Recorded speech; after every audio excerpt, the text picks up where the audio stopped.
Makanya apa-apa hati-hati, jangan terlalu kita bergantung sama manusia. Boleh, cuma jangan terlalu, bahasa yang ini. Ya, karena orang manusia di sekeliling kita itu bagian dari wasilah. Wasilah jembatan aja. Itu jangan bersangkut di jembatan. Dia wasilah. Gitu. Tujuannya sama Allah, manusia di sekeliling kita bagian dari apa? Wasilah. Ente mau kesangkut dengan manusia. Ente mau menjadi hambanya. Ente kan tahu tujuannya dari Allah. Ya gitu. Ya. Makanya orang yang kafir itu mati. Orang yang bertauhid itu hidup, musyrik itu mati. Karena Allah berfirman dalam hadis qudsi yang pertama kali mati dari makhlukku adalah iblis. Subhanallah. Karena iblis yang pertama bermaksiat kepada aku, kata Allah. Lalu dia mati dengan maksiat itu, dengan kekufuran itu dia mati. Makanya kalau jadi pengikutnya iblis, kata bakal mau dihidupin sama urusan-urusan agama, dinasehatin kabur dia, kagak mau datang.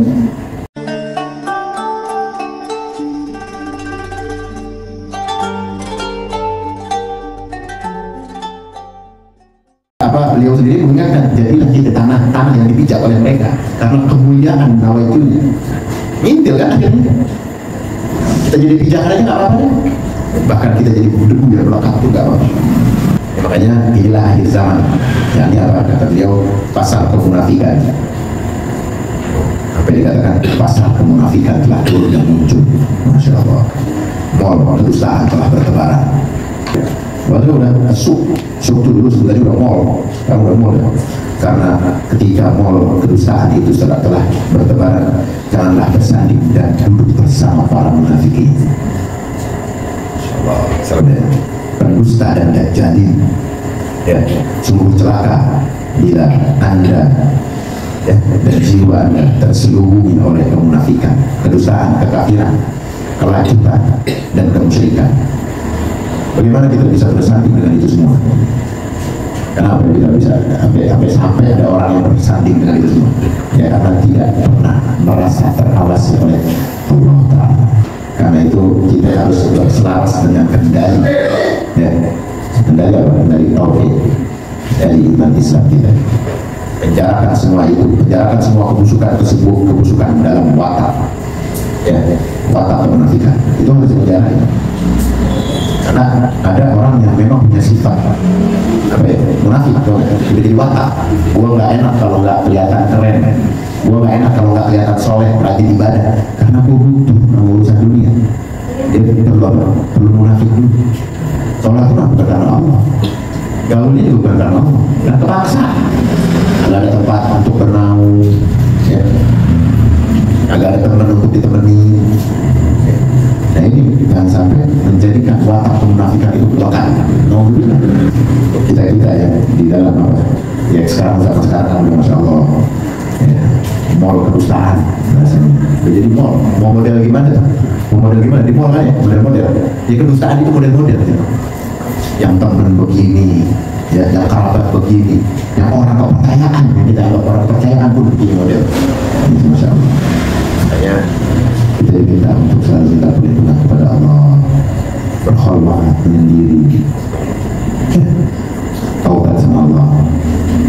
Karena itu jauhilah, kata beliau, untuk kita jangan berselaras dengan kendali, apalagi berdahulu. Selaras ini jangan, setara jangan, namanya begitu-begitu jangan, apalagi gabung. Ya, penjarakan semua kebusukan itu sesuai dengan wataknya. Tekanlah semua itu dengan perjuangan jiwa. Sedangkan hawa nafsu, hendaklah kalian setir. Jangan sampai engkau lepas.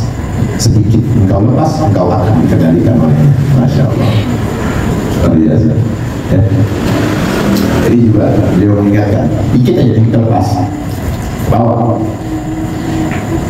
Dan jangan juga Anda memanjakan selera. Anda ingin ada, kalau punya pengen diikutin banget. Ya. Ini tahan sedikit lah. Jangan sampai memanjakan selera, karena selera alami itu seperti anak kecil yang belum memiliki kepandaian.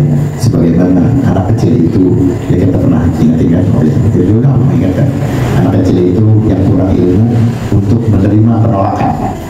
mau nggak kecil, nah, dinolak, sulit untuk menerima. Nah, nafsu itu kayak begitu. Kalau kita yang dewasa, kalau nuruti memanjakan selera kita, ya kan kayak bocah jadinya, nggak mau dilepas. Sementara setan adalah musuh dan musuh daripada Nabi Adam alaihissalam. Sebagaimana kalian ketahui, dia tentramnya setan, iblis. Ketika menerimanya, sedangkan antara diri anda dan diri setan itu punya apa? Punya dendam berdarah daging, dan mungkin bersatu. Jadi kalau kita menyadari setan itu kan punya dendam sama Bani Adam, kok ditemani? Dia punya dendam berdarah daging sama Bani Adam. Udah tahu, kita bukan nggak tahu, udah tahu. Kok ditemani? Dan permusuhan primordial. Karena itu Anda tidak bisa main-main dengan setan. Sebab setan telah membunuh ayah bunda dari nilai-nilai ketauhidan. Jika Anda tetap bersama setan, maka Anda akan dibunuh. Ya, sebagaimana setan membunuh keduanya. Ibu bapak kita kan siapa? Ibu bapak kita itu adalah ketauhidan dan keimanan serta Islam. Bahkan yang kita kurang pahami ketika jasa-jasanya seorang ayah bunda sendiri kita nggak ingat. Karena itu jadikanlah takwa sebagai pedangmu. Tauhidullah azza wa jalla dan muraqabah, khalwat, siddiq, ya, merasa kita ini aman dengan keimanan kita, nyaman dengan keadaan yang memang Allah tentukan, dan selalu minta pertolongan kepada Allah Ta'ala. Dan dia semua itu akan menjadi bala tentara melawan setan. Ya, yakin, percaya, merasa muraqabah, khalwat, zuhud, itu jadi tentara kita itu. Yang dapat menyerangnya, memporak-porandakan pasukannya. Bagaimana Anda bisa mengusirnya? Ya, sebagaimana seorang diberikan senjata untuk mengusirnya. Karena apa? Karena selalu kita diawasi dengan pengawasan Allah Ta'ala. Jangan sampai terbuai dah. Ya, kalau udah tahu poin-poin yang diingatkan oleh beliau agar kita bermuhasabah. Ya, kita ingat-ingat diri kita siapa ya. Ingat-ingat kekurangan kita selalunya ada di mana. Lawan itu, perangin. Jangan sampai malah kita belajar perasaan-perasaan yang membuat kita itu nyaman sama sahabat kita. Kalau lagi enak-enak di rumah, nggak enak nyampur, kan kita kadang-kadang kita lawan. Gak enak nyampur, tapi gak nyampur. Kita mau nih, ketemu si anu di sini lagi, kita bilang di lagi, lawan aja perasaan. Ketemu di majlis kan enak.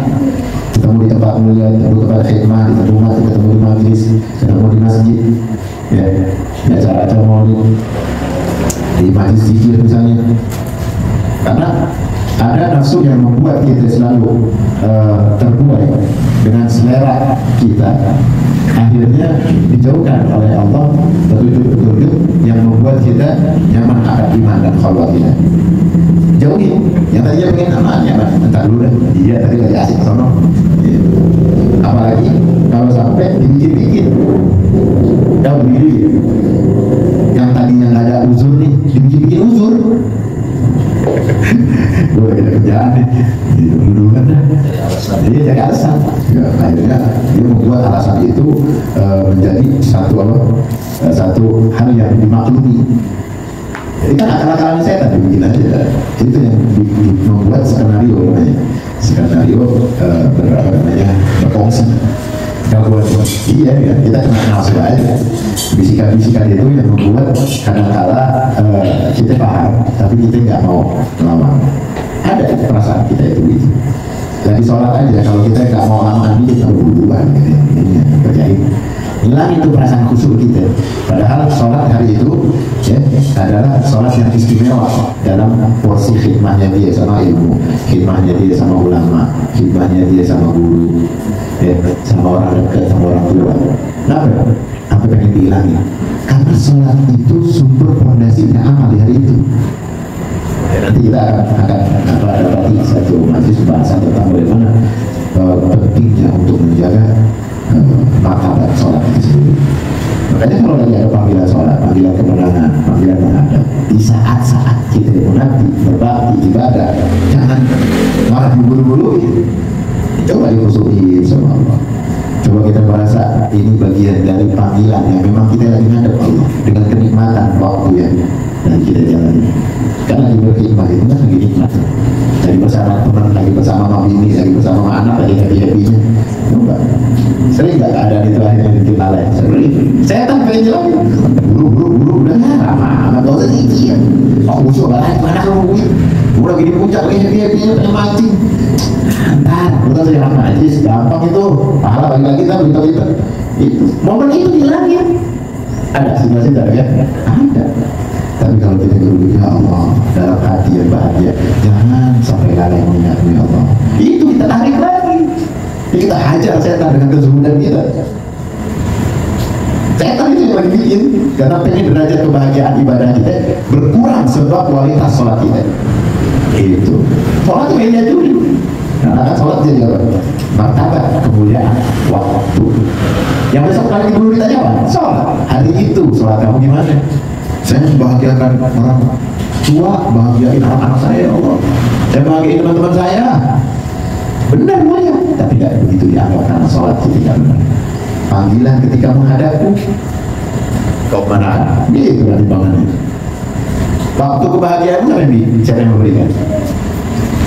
Benar Allah, ini adalah upah dari kezuhudanku. Iya, tapi masalahnya apa? Kenapa tak dijaga kualitasnya?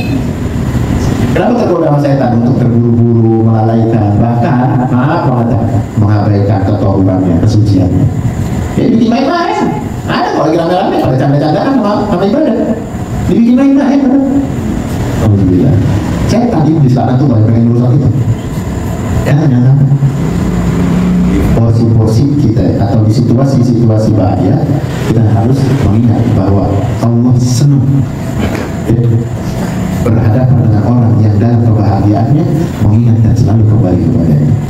Dalam bahagia kita kan jangan sampai dapat level lagi susah baru ingat sama Allah, lagi sengsara, lagi kejepit baru ingat sama Allah. Kita pengen dalam bahagia kita ingat Allah, kita bareng sama Allah. Maka derajat itu udah sampai pada derajat kemuliaan ahli ibadah, ahli ilmu. Kita baru dan merasa debunya para aulia lagi dekat gitu. Terus jangan rasa apa? Bahagianya kita nggak lupa, senang susahnya kata orang susah nih, kata kita alhamdulillah ya Allah. Karena apa? Karena kita masih bisa menangis di dalam sujud sholat kita. Terutama saat masih bisa merenungi nikmatnya ibadah dalam keadaan senang maupun susah. Kata orang susah, kata kita enggak. Kenapa? Kita nggak membedakan itu, karena rujukannya sholat. Tapi itu tadi, alhamdulillah kaki masih enak bertekuk, waktu masih panjang kita bermunajat, nikmat aja, nggak ada lain udah. Kalau dikasih waktu sholat, dikasih waktu ibadah, zikir itu udah nikmat, sesungguhnya itu ada. Itu hanya nikmat itu. Tapi tadi dalam keadaan happy, jauh lebih nikmat lagi.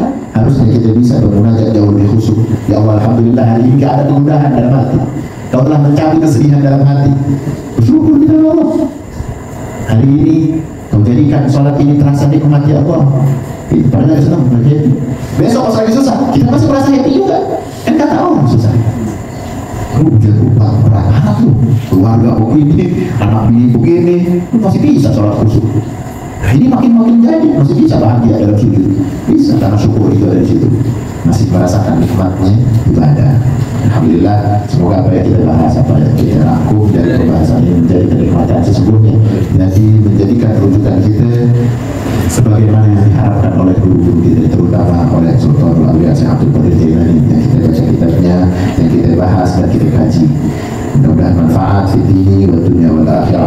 Amin amin ya rabbal alamin.